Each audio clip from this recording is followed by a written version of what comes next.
नमस्कार, न्यूज के इकलौते फैमिली शो न्यूज की पाठशाला में आप सभी का बहुत स्वागत। मैं हूं सुशांत सिन्हा। ये वो पाठशाला जहां सबकी क्लास लगती है। और सबसे पहले आपको बताऊं कि आज कौन कौन सा चैप्टर खोलने वाला हूं। हंगामा हो रहा है, गद्दारी अपहरण के आरोप लग रहे हैं, बिहार से दिल्ली क्यों लाए गए हैं नीतीश कुमार, मोदी शाह का खेला क्या है, आज इसके बारे में बात होगी। नीतीश कुमार अब मोदी कैबिनेट में आएंगे क्या, कौन सा मंत्रालय चलाएंगे, नरेंद्र मोदी की कैबिनेट में बड़ा फेरबदल होने वाला है क्या, क्या गजब होने वाला है, आज इसका चैप्टर खोलेगा। बिहार का अगला सीएम कौन, किसका नाम फाइनल हुआ, राहुल तेजस्वी इंडी के लिए बुरी खबर आने वाली है क्या। इसके अलावा ईरान का जहाज फोड़कर अमेरिका ने बड़ी गलती कर दी, पब्लिक पार्टनर सब ट्रंप को कैसे धो रहे हैं आज आपको दिखाऊंगा। ना हथियार बचेंगे ना जंग लड़ने का पैसा, ईरान ऐसा मार रहा कि ट्रंप की भारी बेइज्जती तय है क्या, और ईरान ने ऐसा क्या कर दिया कि इजराइल अमेरिका खुद जंग खत्म करने का प्लान बनाएंगे क्या, आज इसके बारे में बताऊंगा। साथ ही ईरान अमेरिका युद्ध की वो भयानक तस्वीरें दिखाऊंगा जो आपको बताएंगी कि युद्ध किधर जा रहा है, किसके पक्ष में जा रहा है। इसके अलावा बात होगी सचिन तेंदुलकर ससुर बन गए बॉस, बेटे की शादी में कौन कौन आया, क्या गजब धमाल मचा, आपको दिखाऊंगा। सचिन तेंदुलकर के बेटे अर्जुन की शादी की वो तस्वीरें जिनको देखकर हर कोई हैरान है, उसका चैप्टर भी खोलूंगा। और आखिर में होगा हमारा स्पेशल सेगमेंट सोचा है कभी। आप आजकल सुनते होंगे 20K, 30K, 100K, ये नंबर के बाद के लेटर क्यों लगाते हैं, 1000 दिखाने के लिए, कुछ और क्यों नहीं लगाते, सोचे हैं कभी, आज इसके बारे में बताऊंगा। लेकिन पहले दिन भर की बड़ी खबरों का रिवीजन, उसके बाद पहला जाए।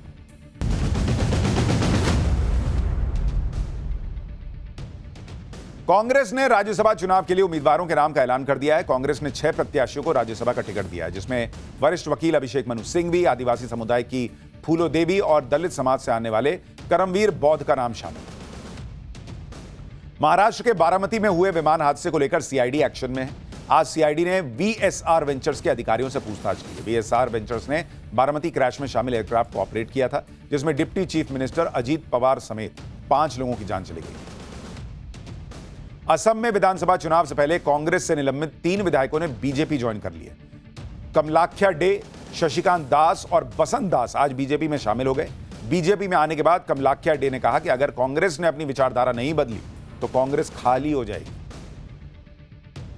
चारधाम यात्रा को लेकर उत्तराखंड सरकार ने कई बड़े फैसले किए हैं। यात्रा के लिए वैकल्पिक मार्गों को दुरुस्त किया जाएगा।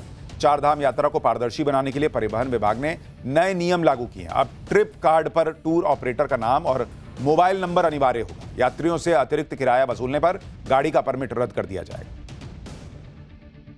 तख्ता पलट के बाद नेपाल में नई सरकार बनाने के लिए आज वोटिंग हुई। कड़ी सुरक्षा के बीच वोट डाले गए। इस दौरान कुछ जगहों पर झड़प भी हुई। नेपाल में बालेन शाह, गगन थापा, केपी ओली पीएम पद की रेस में है। पिछले साल जेनजी के विरोध प्रदर्शन के बाद नेपाल की तत्कालीन केपी शर्मा ओली सरकार गिर गई थी।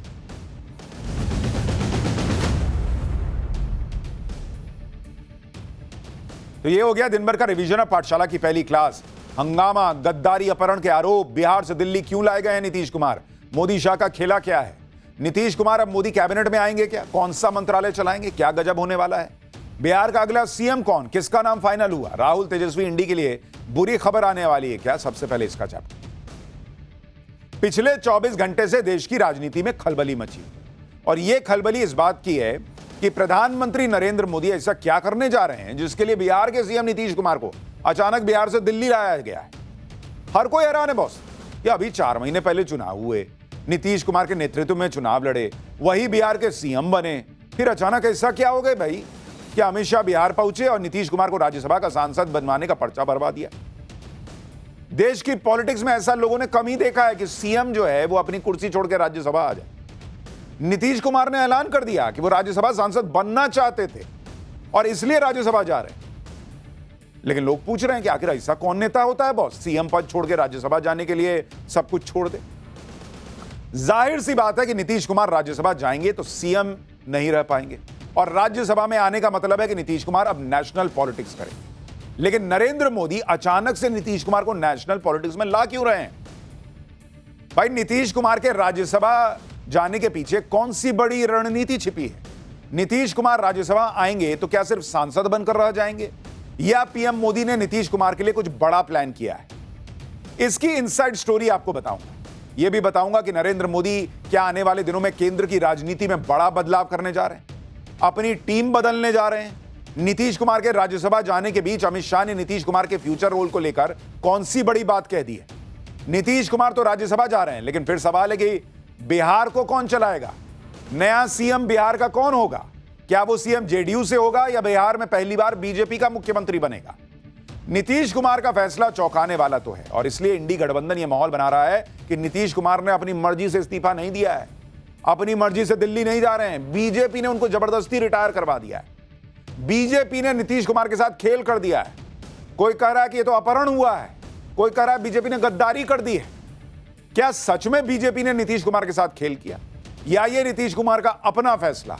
उनके घर के बाहर क्यों समर्थक इकट्ठा हो गए, भड़क गए, तोड़फोड़ कर दी, हंगामा मच गया, रोना धोना हो गया बॉस? ये सारी तस्वीरें और खबर आपको दिखाऊंगा, इनसाइड स्टोरी बताऊंगा। लेकिन पहले देश की पॉलिटिक्स में अचानक जो भयंकर भूचाल आया उसकी एक झलक देखिए।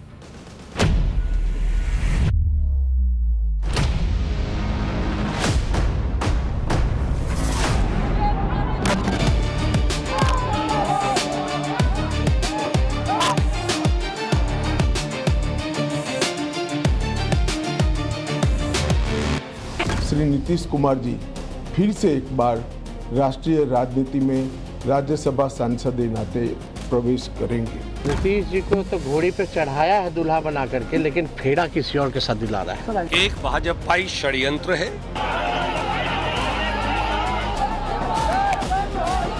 बिहार की जनता रो रही है, किसी ने कलहोली नहीं बनाया है। भारतीय जनता पार्टी से ही मुख्यमंत्री बनना चाहिए। नीतीश कुमार ने बहुत बार पलटी मारी है, लेकिन वो खुद इस तरीके से यू टर्न मारकर गाड़ी दिल्ली के लिए मोड़ लेंगे ये किसी ने सोचा नहीं था। इन तस्वीरों ने देश की पॉलिटिक्स को हिला दिया। और सबसे पहले इन तस्वीरों को समझिए, क्योंकि ये बात सिर्फ नीतीश कुमार या बिहार की नहीं है, देश की पॉलिटिक्स के लिए ये बहुत शॉकिंग खबर आई।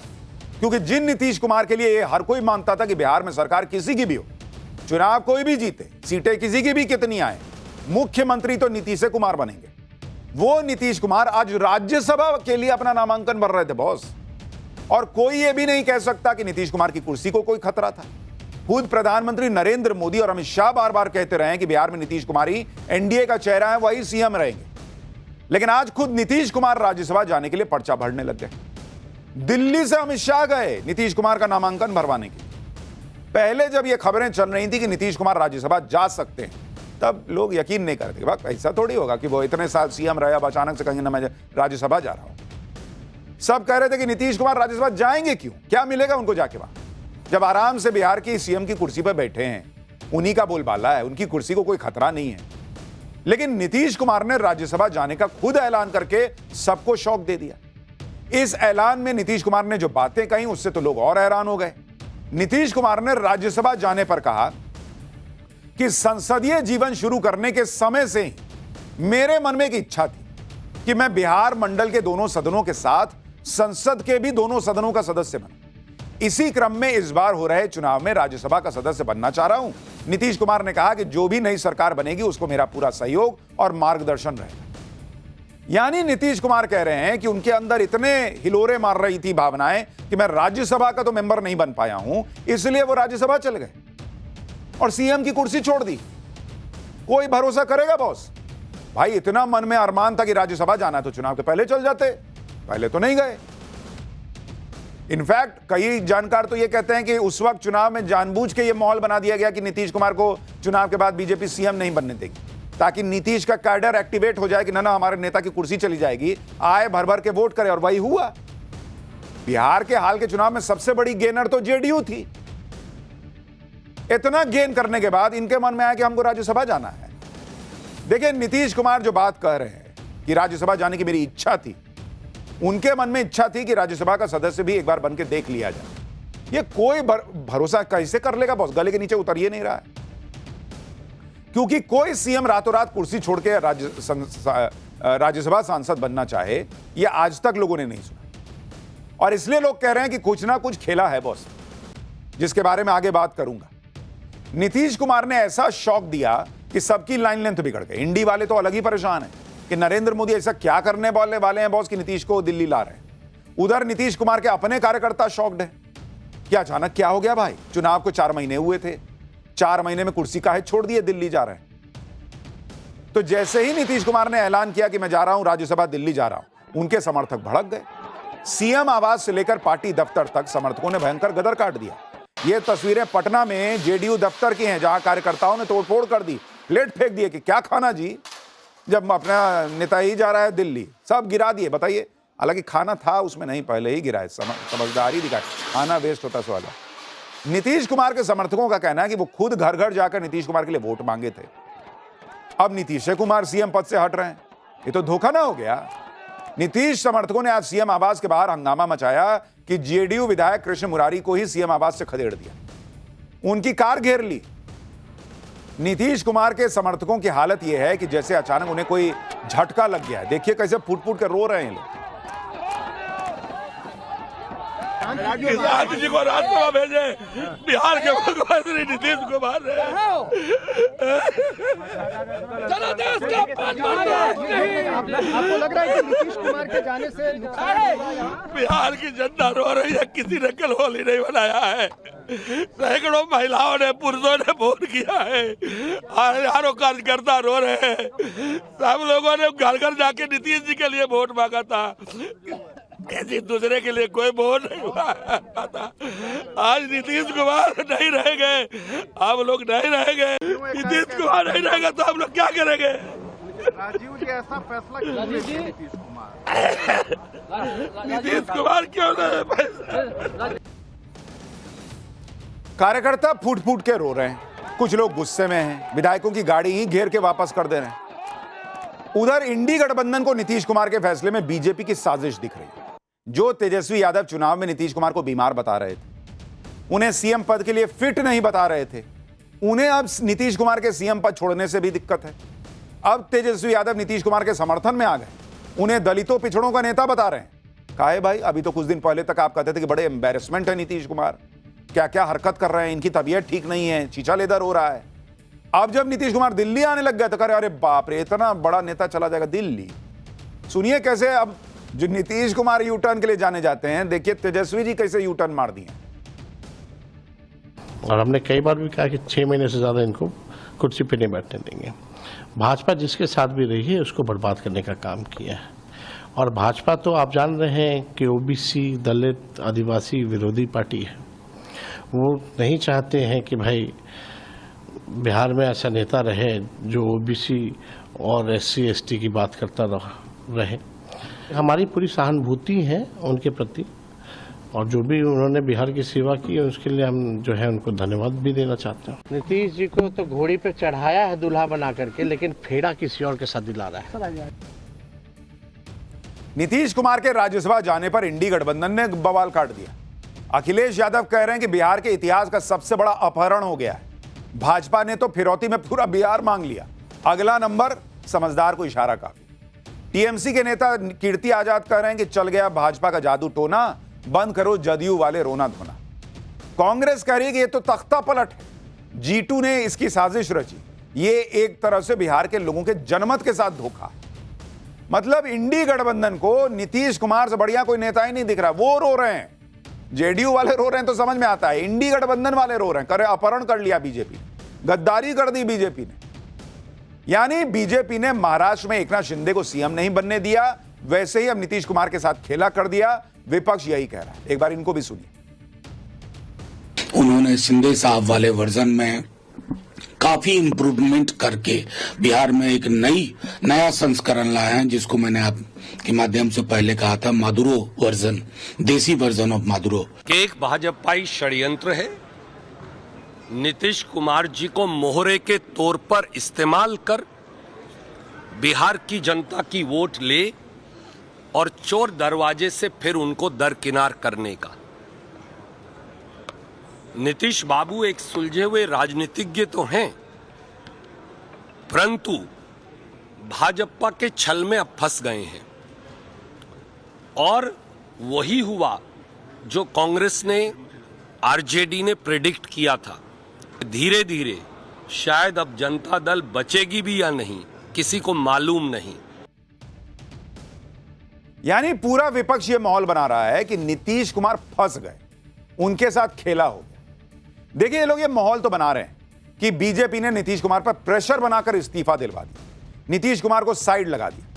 लेकिन जब आप पिछले साल जो विधानसभा चुनाव हुए थे वो नीतीश कुमार के चेहरे पे लड़ा गया, और उस चुनाव में नीतीश कुमार की पार्टी को सीटें कितनी आई थी, अगर आप देखेंगे तो आप खुद बोलेंगे कि भाई नीतीश कुमार की कौन सी मजबूरी हो सकती है। बिहार में अगर आप देखेंगे, बिहार में 2025 में जो चुनाव हुए, अभी है ना, खत्म हुआ है, ढंग से साल नहीं बीता है, उसमें बीजेपी को आई थी 89 सीट और जेडीयू को आई थी नीतीश कुमार के चेहरे पर 85 सीट, और ये उनके लिए प्लस 42 सीट था पिछले बार के मुकाबले, क्योंकि जेडीयू को 2020 में 43 सीट आई। अब कोई भी पूछेगा कि जरा लॉजिक समझाओ, जो लोग कह रहे हैं कि नीतीश कुमार को जो है किडनैप कर लिया, उनसे छीन लिया, प्रेशर बना लिया, ये कौन बात का प्रेशर है नीतीश कुमार पे? बॉस 85 सीट लाए हैं, 42 सीट का गेन है, वो ऊपर जा रहे हैं पॉलिटिकली अपने पार्टी को लेकर, उसका ग्राफ ऊपर जा रहा है। तो 85 सीट पाने वाला व्यक्ति कौन बात के प्रेशर में, ये भी तो बताइए। ये नहीं बता रहे, प्रेशर है, किडनैप कर लिया, गद्दारी कर दी। अरे नीतीश कुमार किडनैप हो क्यों गए जब उनके पास सीट है? यानी एक बात क्लियर है कि नीतीश कुमार ने यह फैसला किसी के दबाव में नहीं लिया होगा, यह तो उनका नंबर बता रहा है पार्टी का। अब कुछ तो प्लान है, ऐसा भी नहीं कि 20 साल से सीएम और एनडीए के दिग्गज नेता नीतीश कुमार राज्यसभा के सांसद बनकर रह जाएंगे, वो भी तब जब केंद्र में सरकार उनके सहयोग से चली रही है। इसलिए अटकलें लगाई जा रही हैं कि क्या मोदी कैबिनेट में बड़ा फेरबदल होने वाला है और इसलिए नीतीश कुमार को दिल्ली लाया गया, और इसकी प्रबल संभावना है कि नरेंद्र मोदी अपनी टीम को रीशफल करें। क्या मोदी कैबिनेट में नीतीश कुमार को जगह मिलेगी? अगर हां तो कौन सा मंत्रालय मिलेगा? क्योंकि नीतीश कुमार अगर बिहार के सीएम पद की कुर्सी छोड़ रहे हैं तो यहां हल्के में तो किसी कुर्सी पर बैठेंगे नहीं, और सिर्फ राज्यसभा के सदस्य बन के क्या ही करेंगे? इसका मतलब वो मंत्रालय में आएंगे कहीं ना कहीं। नीतीश कुमार के नॉमिनेशन में शामिल हुए गृह मंत्री अमित शाह भी इसी तरफ इशारा कर रहे हैं। वो कह रहे हैं कि एक बार फिर राष्ट्रीय राजनीति में नीतीश कुमार की एंट्री होने वाली है। सुनिए अमित शाह को, आपको क्लियर हो जाएगा जो हम पाठशाला में बता रहे हैं वही होने वाला है। बहुत लंबे अरसे के बाद श्री नीतीश कुमार जी फिर से एक बार राष्ट्रीय राजनीति में राज्यसभा सांसद के नाते प्रवेश करेंगे। इतने लंबे करियर में विधायक, सांसद, मुख्यमंत्री, केंद्रीय मंत्री रहते हुए उनके कुर्ते पर कभी दाग नहीं लगा। पूरा जीवन भ्रष्टाचार के आरोप लगने बगैर इतना लंबा राजनीतिक सफर शायद ही किसी राजनेता ने तय किया हो जो नीतीश कुमार जी ने किया है। अब फिर से एक बार वो राज्यसभा के सांसद के नाते दिल्ली आ रहे हैं। मैं और एनडीए के सभी साथी उनका हृदय से स्वागत करते हैं। भाई अमित शाह के बयान से क्लियर है कि नीतीश कुमार अब नेशनल पॉलिटिक्स में आएंगे। तो नेशनल पॉलिटिक्स में आएंगे तो राज्यसभा में बैठने आएंगे, फिर इसका मतलब वो मंत्री बनने वाले हैं। सवाल है कि नीतीश कुमार की भूमिका क्या हो। नीतीश कुमार के कद के हिसाब से मंत्रालय देखना होगा। इसमें ध्यान रखना होगा कि जब नीतीश कुमार राष्ट्रीय राजनीति में थे तब वो कौन कौन से मंत्रालय संभाल चुके हैं। आप देखिए केंद्र में नीतीश कुमार कौन कौन सा मंत्रालय संभाले हैं। नीतीश के मंत्रालय जो पहले रह चुके, पहले जब वो केंद्र में रहे, तो जब 1990 में वीपी सिंह की सरकार में वो मंत्री बने तब वो कृषि राज्य मंत्री रह चुके हैं। कृषि राज्य मंत्री, तो ये पद उनके पास रह चुका है। 1998 से 1999 के बीच जब वो अटल बिहारी वाजपेयी की सरकार में मंत्री बने तब उनके पास था सड़क परिवहन, जिस पर आज की डेट में नितिन गडकरी बैठे हुए हैं। तीसरा 99 से 2000 जब वो फिर से मंत्री रहे अटल बिहारी वाजपेयी की सरकार में तब वो कृषि मंत्री रहे हैं, जहां आज की डेट में शिवराज सिंह चौहान बैठे हुए हैं। तो एक बार कृषि राज्य मंत्री, एक बार कृषि मंत्री रह चुके हैं। फिर 2000 से 2001 के बीच में उनका मंत्रालय फिर चेंज हुआ अटल बिहारी वाजपेयी की सरकार में। उस वक्त भी, हालांकि नहीं, उस वक्त भी कृषि मंत्री ही रहे। कैबिनेट रिशफल हुआ लेकिन वो मंत्री ही रहे, कृषि मंत्री रहे। और 2001 से लेकर 2004 तक वो जो है रेल मंत्री रहे। तो अगर आप इन मंत्रालयों को देखेंगे तो जब नीतीश कुमार केंद्र में अपनी भूमिका निभा रहे थे और तब भी वो कोई छोटे नेता नहीं थे, तो भी उनके पास आप देखिए कि कोई भी छोटा मोटा मंत्रालय नहीं था बॉस। कृषि मंत्रालय हो, सड़क परिवहन मंत्रालय हो या फिर रेल मंत्रालय, ये सारे बहुत बड़े बड़े मंत्रालय हैं। और अब जब वो मुख्यमंत्री की कुर्सी छोड़कर आ रहे हैं तो किसी छोटे मंत्रालय की कुर्सी संभाल लेंगे, ये तो हो नहीं सकता। अब किस बड़े नेता की कुर्सी की कुर्बानी दी जाएगी बीजेपी में से, यह भी तो सवाल है। नीतीश कुमार के बारे में आगे और बताऊंगा कि उनकी जगह बिहार में कौन ले सकता है। लेकिन राज्यपाल के इस्तीफे से कहा है कि मैं शॉक्ड हूं, गृह मंत्रालय के दबाव में इस्तीफा हुआ है, वो ये कह रही हैं। गृह मंत्रालय ने दबाव डाला होगा, इसलिए राज्यपाल ने इस्तीफा दिया है। नए राज्यपाल को लेकर उनसे चर्चा नहीं हुई है। केंद्र को एक तरफा फैसले नहीं लेने चाहिए, यह ममता बनर्जी कह रही हैं। तो अब क्या दबाव राज्यपाल पर डाल दिया होगा केंद्र ने, यह भी नहीं पता। खैर, बंगाल में क्या नई उथल पुथल होने वाली है, इस पर तो नजर रहेगी। लेकिन अब नीतीश के फैसले पर लौटते हैं। और नीतीश कुमार के इस फैसले के पीछे दो थ्योरी चल रही है। पहली थ्योरी उनकी सेहत से जुड़ी हुई है। बहुत सवाल उठ रहे हैं, सीएम रहते हुए उन्होंने बहुत काम करना होता है और सेहत इस तरह से साथ दे नहीं रही थी। तो लोग देख रहे थे कि बहुत जगह एम्बैरेसमेंट हो गया। हाल ही में सार्वजनिक जीवन में नीतीश कुमार का जिस तरह का व्यवहार रहा, उसे लेकर बहुत विवाद हुआ। कभी वो किसी का बुर्का खींच देते थे, कभी वो मंच पर अजीब अजीब इशारे करने लगते थे, कभी राष्ट्रगान के दौरान मंच पर बातें करने लगते थे। तो एक थ्योरी तो ये चल रही है कि भाई उनकी तबीयत सीएम के जो जिम्मेदारी होती है उसके लिए अलाउ नहीं कर रही थी, तो हो सकता है कि केंद्र में लाया जाए। दूसरी थ्योरी यह है कि नीतीश कुमार ने अपने बेटे को राजनीति में सेट करने के लिए और पार्टी के फ्यूचर प्लानिंग के लिए फैसला लिया, क्योंकि नीतीश कुमार की उम्र हो रही। जेडीयू को आज नहीं तो कल नेतृत्व चाहिए ही नया। ऐसे में नीतीश कुमार अपने बेटे निशांत कुमार को पार्टी की कमान सौंप सकते हैं। लेकिन इसमें एक दिक्कत यह है कि नीतीश कुमार खुद कई बार परिवारवाद को कोस चुके हैं, इसलिए अपने बेटे को पॉलिटिक्स में सेट करने के लिए नीतीश कुमार खुद साइड हो गए ताकि परिवारवाद के आरोपों को काउंटर किया जा सके क्या, यह भी एक प्रश्न है। इधर नीतीश कुमार राज्यसभा जा रहे हैं, उधर 2 दिन से ही जेडीयू के नेता यह माहौल बना रहे हैं कि नीतीश कुमार के बेटे की राजनीति में धमाकेदार एंट्री होने वाली है। लोग यह भी पूछ रहे हैं कि अगर बेटे की ही एंट्री होनी थी तो बीजेपी जेडीयू को या नीतीश कुमार को राज्यसभा की सीट क्यों देगी? बीजेपी को भी तो बदले में कुछ चाहिए। भाई बेटा को सीएम बनाएगा, बीजेपी अपना सीट क्यों देगी? यानी कहानी कुछ और है। जेडीयू के नेता कह रहे हैं कि निशांत सक्रिय राजनीति में आएंगे, यह तय हो गया है। सुनिए। निशांत कुमार की चर्चा हो रही है, तो होली के अवसर पर मैं आप लोगों को बताना चाहता हूं कि निशांत जी की राजनीति में एंट्री बहुत जल्द होने वाली है और बहुत सक्रिय राजनीति में एंट्री होगी। तो नीतीश कुमार के बेटे सक्रिय पॉलिटिक्स में आएंगे, लेकिन क्या सीधे सीएम बन जाएंगे? यह बड़ा प्रश्न है। बिहार के मंत्री साफ संकेत दे रहे हैं कि निशांत कुमार सक्रिय राजनीति में एंट्री करेंगे, लेकिन सक्रिय राजनीति का मतलब क्या यह माना जा सकता है कि वो सीएम बन जाएंगे? इस बीच सूत्र यह कह रहे हैं कि बिहार में अब अगला सीएम बीजेपी कोटे से होगा और नीतीश कुमार के बेटे निशांत डिप्टी सीएम हो सकते हैं। बीजेपी में यह आवाज भी तेज हो रही है कि सीएम तो बीजेपी से ही होना चाहिए। देखिए, ये शीर्ष नेतृत्व तय करेगा, तो दोनों पार्टी के नेता लोग बैठेंगे और तय करेंगे। और मुझे ऐसा लगता है कि जो भारतीय जनता पार्टी से ही मुख्यमंत्री बनना चाहिए।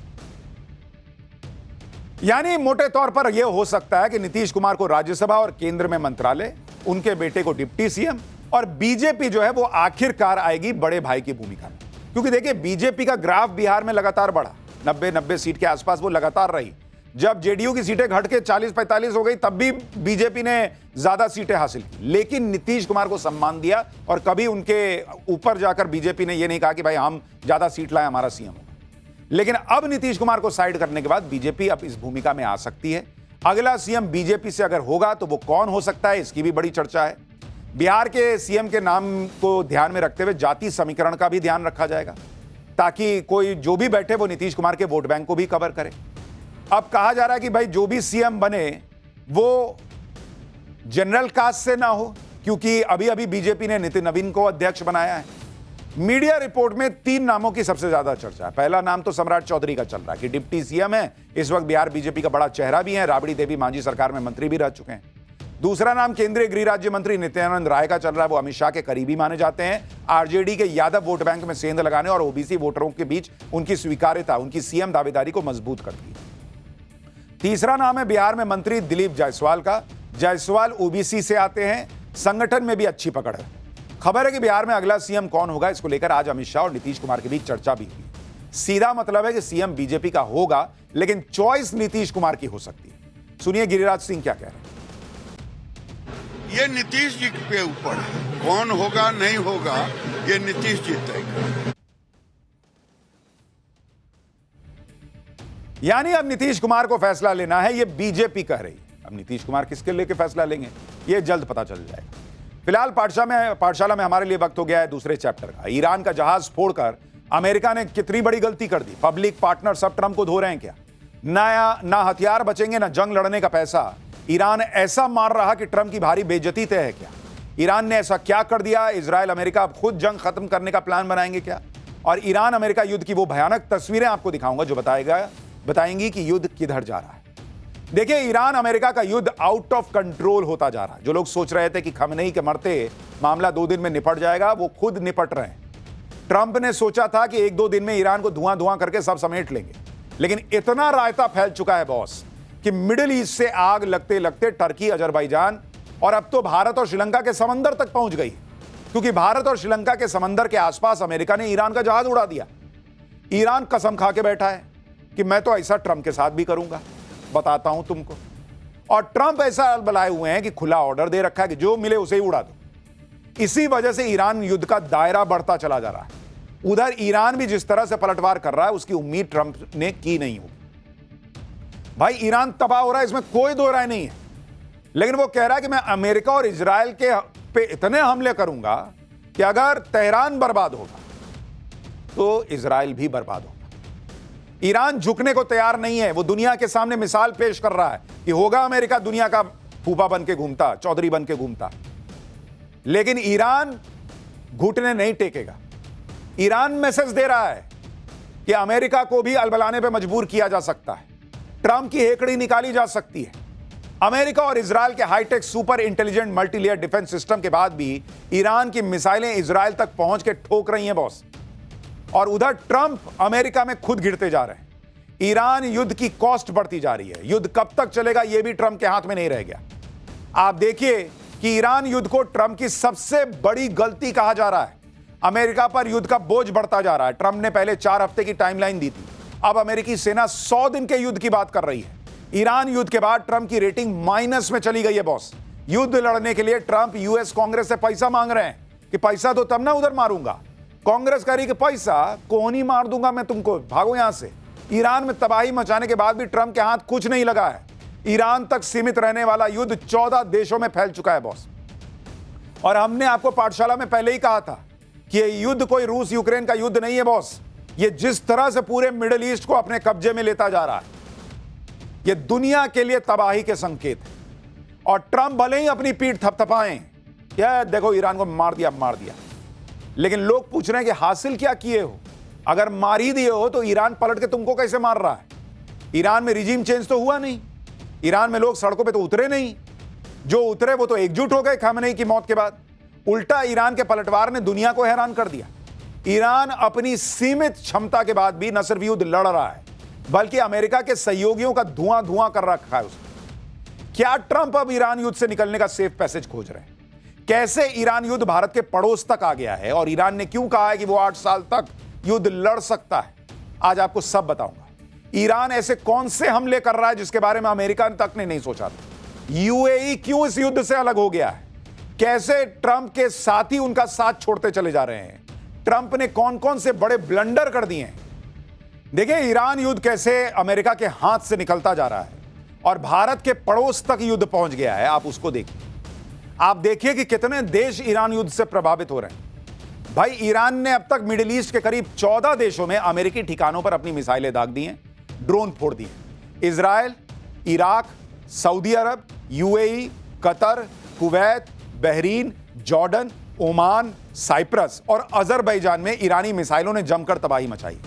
वहीं नेटो देश तुर्की के ऊपर से ईरानी मिसाइलें उड़ने का दावा है, जिसे तुर्की ने इंटरसेप्ट करके आसमान में ही फोड़ दिया। जबकि लेबनान में इजराइल ईरान के प्रॉक्सी कहे जाने वाले हिजबुल्लाह के ठिकानों पर मिसाइलें बरसा रहा है।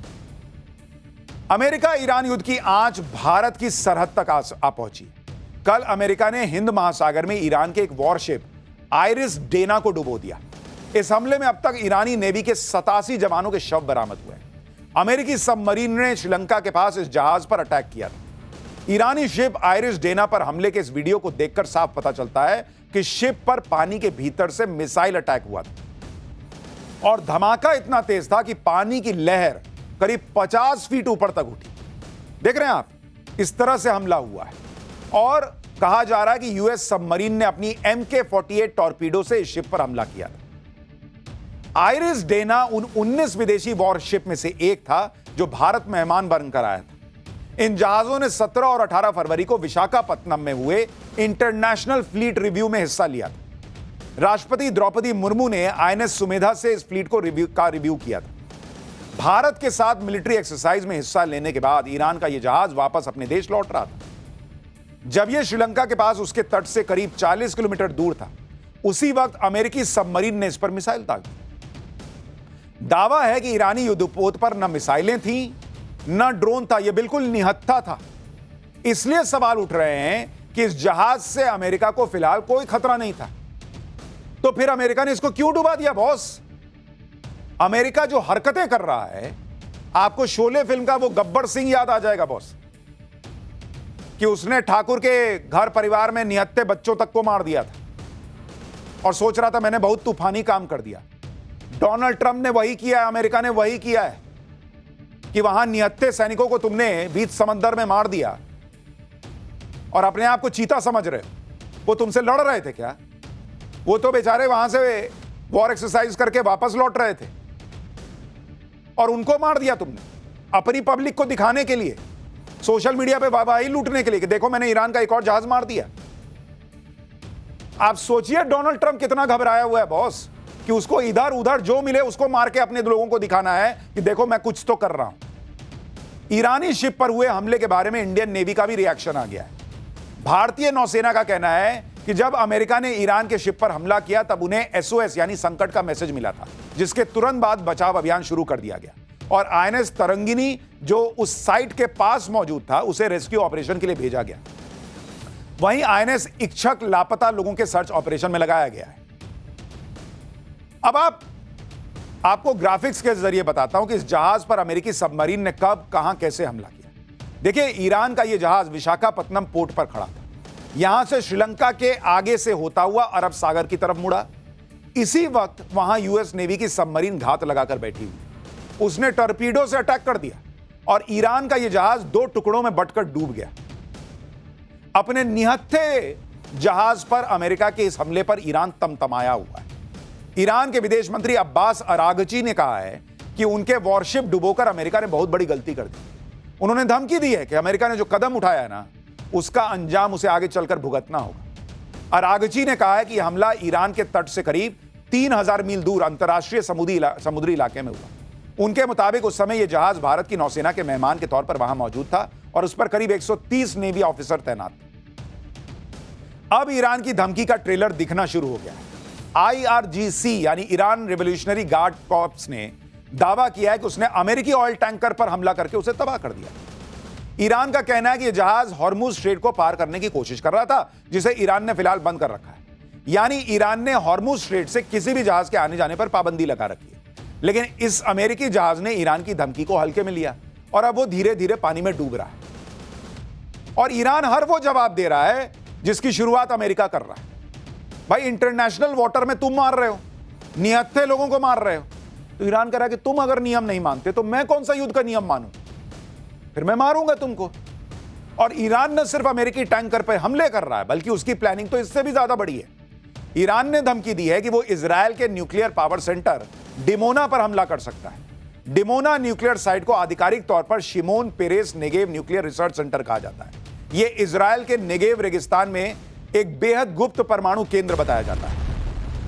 कहा जाता है कि यहीं पर इजरायल के परमाणु बम रखे हुए और इसे इजरायल की परमाणु बम फैक्ट्री कहा जाता है।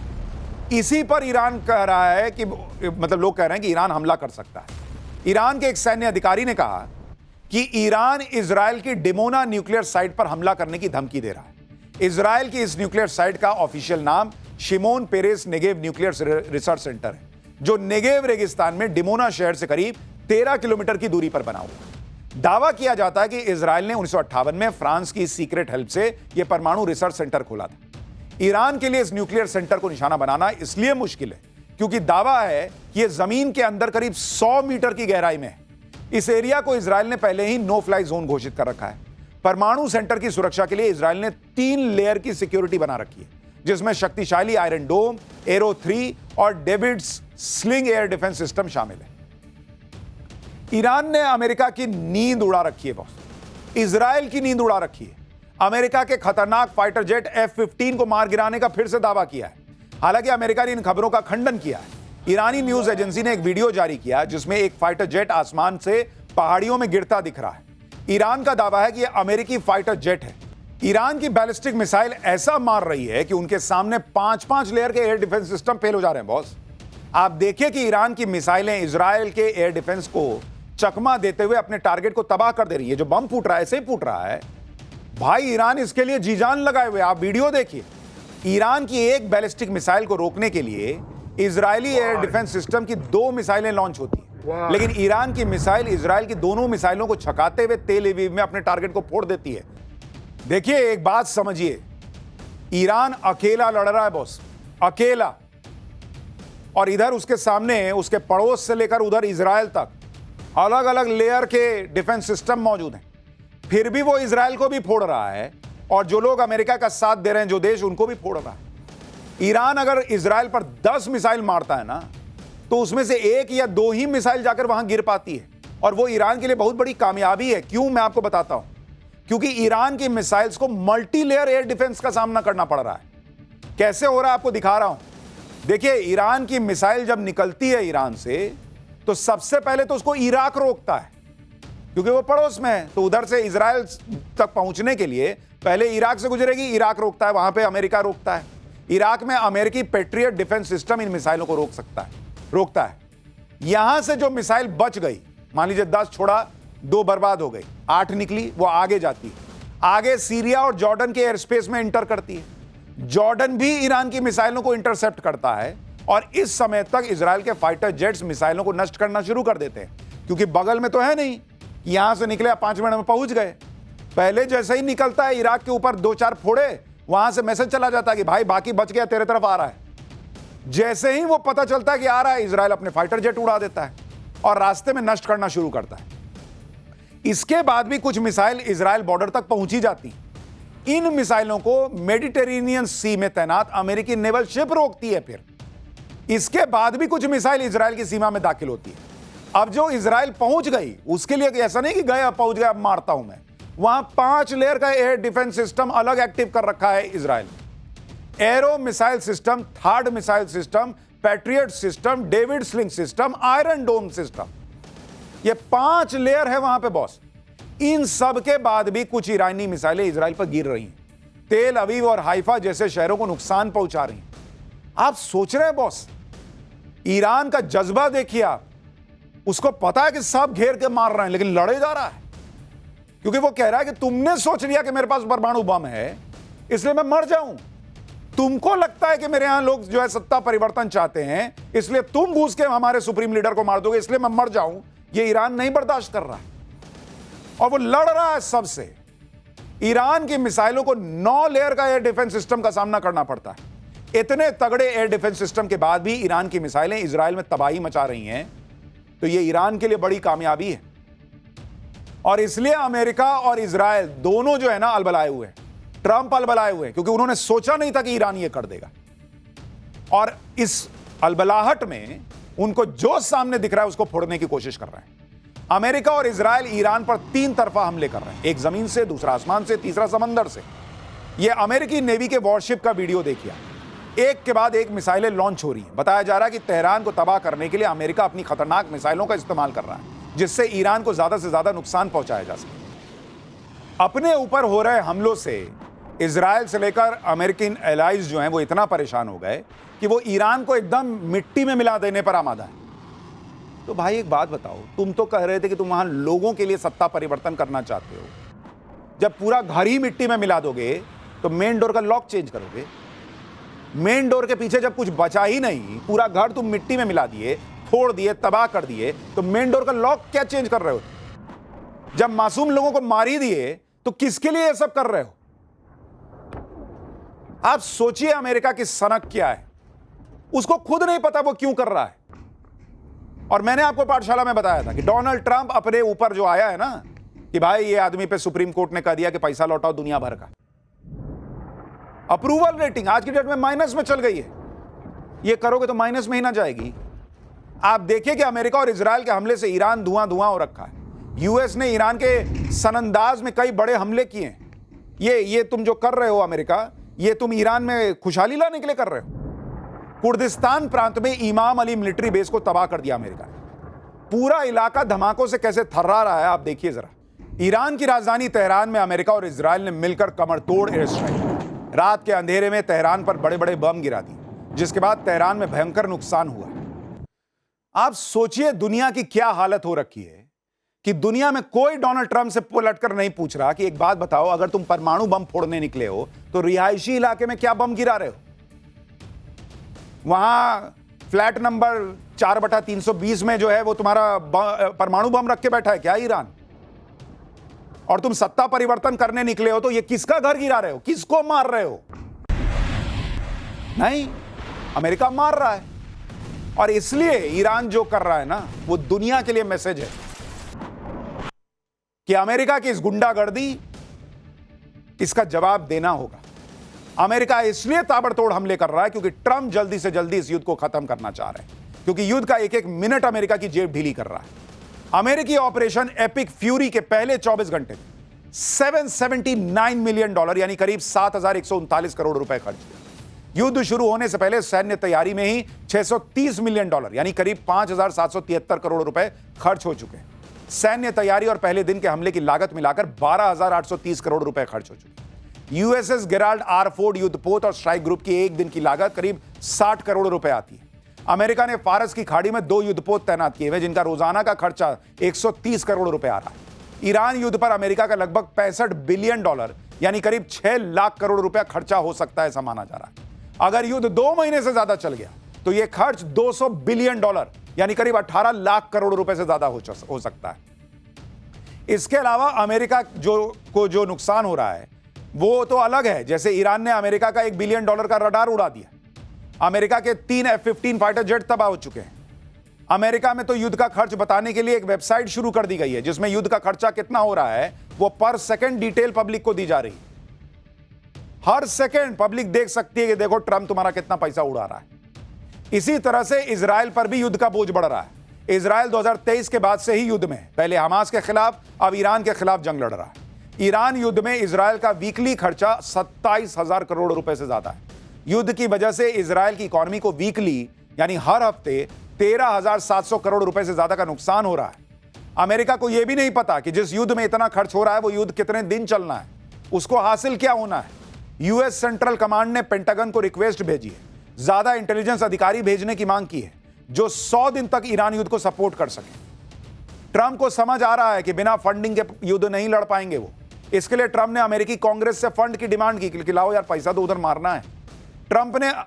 ट्रंप ने अमेरिकी कांग्रेस से $50 बिलियन यानी करीब 4.5 लाख करोड़ रुपए से ज्यादा का इमरजेंसी फंड मांगा है। ट्रंप की डिमांड पर अमेरिकन कांग्रेस ने कहा कि वो इमरजेंसी फंड जरूरत पड़ने पर पास करेंगे। अमेरिकी कांग्रेस के मुताबिक इमरजेंसी फंड का प्रस्ताव वो सही तरीके से पास करेंगे।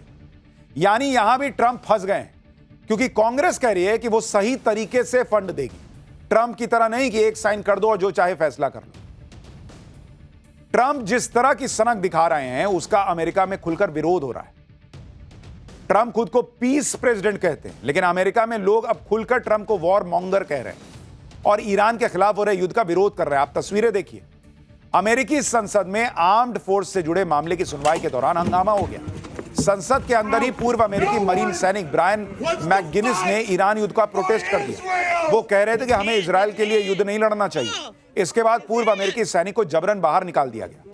ट्रंप की रिपब्लिकन पार्टी के सीनेटर टिम शीडी भी पूर्व सैनिक को धक्का देकर बाहर निकालने लगे। सुरक्षा कर्मियों ने उसे जबरन बाहर निकालने की कोशिश की, जिसमें उसका हाथ टूट गया।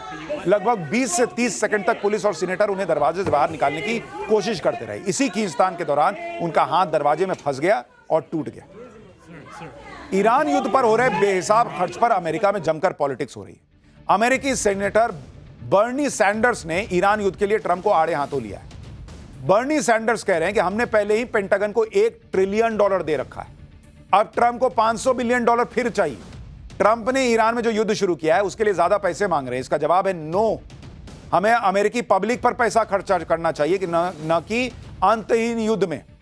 यानी डोनाल्ड ट्रंप के पास के सामने दो मुसीबत है। एक, उनके महंगे महंगे हथियार खत्म हो रहे हैं। दूसरा, उनका पैसा खत्म हो रहा है। और डोनाल्ड ट्रंप कह रहे हैं कि मैं सैनिक भेज दूंगा। क्यों? तुम्हें अपने हथियारों के पैसे बचाने हैं तो तुम सैनिक भेजोगे, क्योंकि उनके जान की कीमत नहीं है। डोनाल्ड ट्रंप को पता है कि उनके परिवार का तो कोई नहीं मरेगा। डोनाल्ड ट्रंप तो भाई प्रेसिडेंट है बॉस, उनको क्या होना है? जाओ सैनिक, तुम मरो, तुम लड़ो, तुम मरो, कम पैसे में लड़ना। यह अमेरिका का हाल है। यानी ट्रंप बुरी तरह से फंसे हुए हैं। ईरान युद्ध ट्रंप के गले की फांस बन गया है। आप देखिए कि ट्रंप की अप्रूवल रेटिंग अपने सबसे निचले लेवल पर चली गई।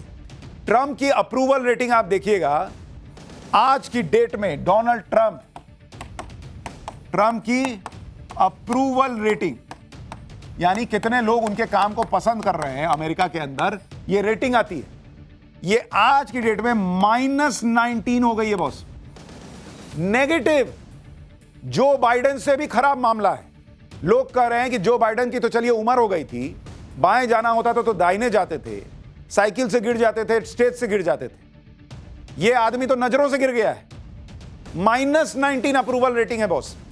ज्यादातर मुद्दों पर नेगेटिव रेटिंग देखने को मिली है। महंगाई में -35, टैरिफ में -27, इकोनॉमी में -23, विदेश नीति -20, रोजगार -13। अमेरिका की पब्लिक कह रही है कि किसको बना दिया यार प्रेसिडेंट। ट्रंप की मुसीबत यह है कि युद्ध तो उन्होंने शुरू कर दिया, खत्म कैसे होगा उनको पता ही नहीं। वो तय ही नहीं कर पा रहे, क्योंकि ईरान ने तो ठान लिया है कि भले हम बर्बाद हो जाएं, लेकिन आखिरी वक्त तक लड़ेंगे, पीछे नहीं हटेंगे। ट्रंप ने पहले ईरान युद्ध के खत्म होने के लिए 4 हफ्ते का अनुमान लगाया। 4 हफ्ते में अमेरिका अपना टारगेट अचीव कर लेगा, उन्होंने सोचा था। लेकिन युद्ध जिस तरह से फैल रहा है, ये एंडलेस वॉर दिख रहा है लोगों को। ईरान ने जनरल क्यूमर्स हैदरी ने कहा है कि ईरान अपना मकसद पूरे होने तक यह जंग नहीं रोकेगा। यह लड़ाई कितने दिन चलेगी इससे ईरान को कोई फर्क नहीं पड़ता। ईरान पहले भी 8 साल लंबी जंग लड़ चुका है, इसलिए हम इस लड़ाई से डरने वाले नहीं। ईरान कह रहा है कि यह जंग तभी खत्म होगी जब ईरान अपने टारगेट हासिल कर लेगा और दुश्मन को अपने कदम पर पछताना पड़ेगा। ईरान में तो इस समय अमेरिका और इजराइल के खिलाफ भयंकर प्रोटेस्ट हो रहा है। ईरान की सरकार और वहां की सत्ता, यह ईरान का अंदरूनी मामला है। ईरान के लोग इस बात से गुस्से में हैं कि अमेरिका और इजराइल होते कौन है रिजीम चेंज करवाने वाले। यानी जिस ईरान को तोड़ने निकले थे डोनाल्ड ट्रंप, वो और एकजुट हो गया है। वहां पब्लिक इकट्ठा हो गई है, उनका राष्ट्रवाद जाग रहा है। तुम कौन हो यार, हमारा ठेका लेकर बैठे हो कि तुम जो है वो सत्ता परिवर्तन कराओ। यानी डोनाल्ड ट्रंप, उनकी पब्लिक उनको नेगेटिव रेटिंग दे रही है। उनके सांसद कह रहे हैं कि पैसा नहीं देंगे, लड़ना है तो लड़ो, जाओ, हम पैसा नहीं देंगे।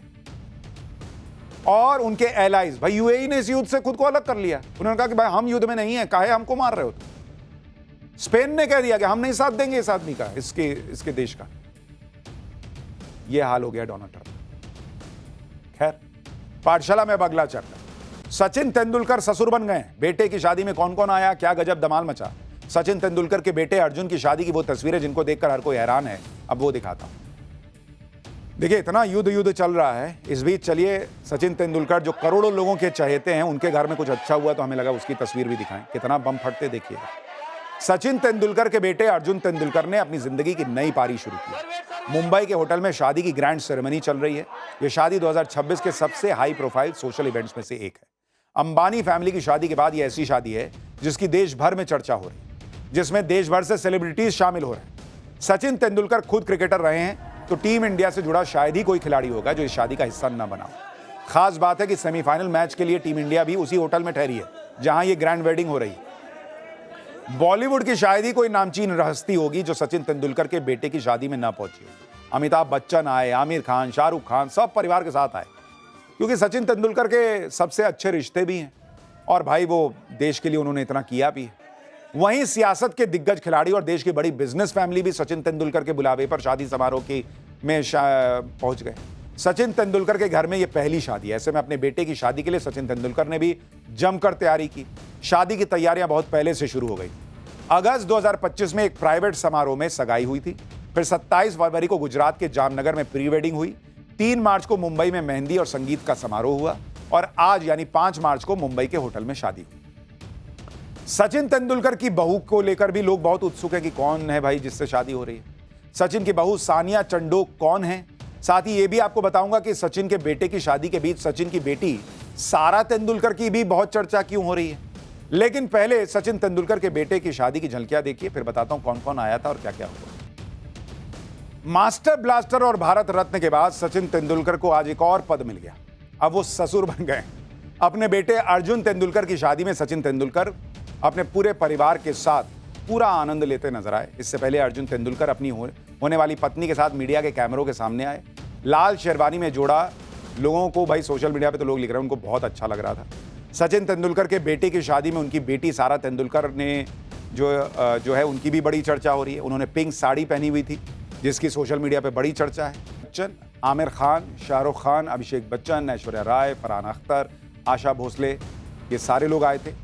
बिजनेस कम्युनिटी और पॉलिटिक्स की बात कीजिएगा तो मुकेश अंबानी और नीता अंबानी आए हुए थे। आकाश अंबानी अपनी पत्नी श्लोका मेहता के साथ आए।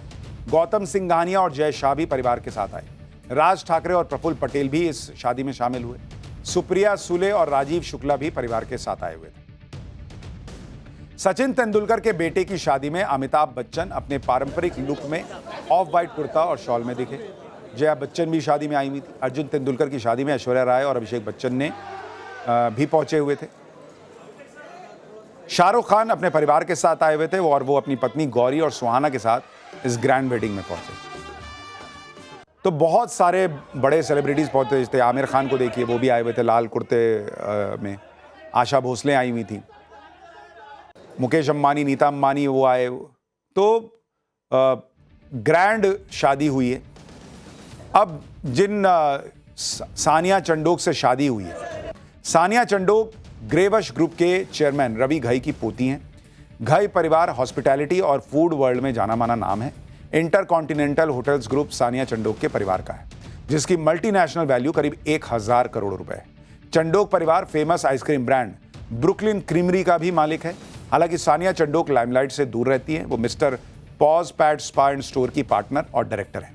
ये पशुओं की स्किन केयर, ग्रूमिंग और प्रोडक्ट्स की सेवाएं देता है। सानिया चंडोक की नेटवर्थ करीब 4 करोड़ रुपए बताई जाती है। तो इस शादी की बड़ी चर्चा, और चूंकि इंडियन टीम भी वहीं रुकी हुई है तो गौतम गंभीर वगैरह सब लोग पहुंचे हुए थे, युवराज सिंह, और जो मैच खेल के अभी जाएंगे वो भी शादी का खाना खाएंगे।